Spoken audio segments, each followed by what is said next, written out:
Boshingiz omon bo'lsa olma topiladi. O, bo'ldi, asabiy bo'ldi, endi otvoradi endi.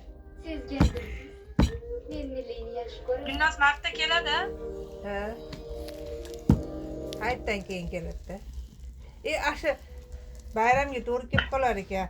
3 kun hayitda ham javob deydi-yu. Nima? Dam olishda hayitga ulash bo'lsa kerak. Voy, mashina ushaydi-ya, mashina ushaydi-ya. Shuni ko'rdimi ko'zing? Maching.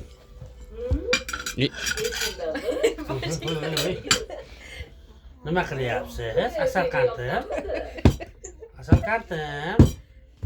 Ana o'sha ikki seni ber. Xudo tarafga ham aytdim. Qizimga hech narsa qila olmayman dedim. Ular ham to'g'ri tushunishdi. Undan ko'ra o'rniga yosh. Ana boshiga. Asal oyiga chet elga yuboramiz deyishdi. Bolu nima qilar ekan sandadi? Hammani qorinni to'ydirib zararmi qizim? Urma boshiga. Endi qattiqroq urdi. Ko'ryapsizmi? Kichkina xonasida setka kiyimlari yo'q. Degan narsaga chiqmaganman. Ashlardan olib kelib qo'yaman deyapti. Hech sig'dira olmayapman.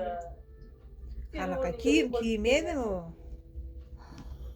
Kiymaydiganlar bor ekanda. To'yga shoshilmang. Mana. Hech bo'lmasa yigit bilan uchrashib ko'ray. Bilasanmi? Gulnozga deb bitta o'xshab. Deyapti. Gulnozga qoladi. Bo'lmasam, yelka olib ketarmidi? Gulnozga bo'lib qoladi bo'lmasam.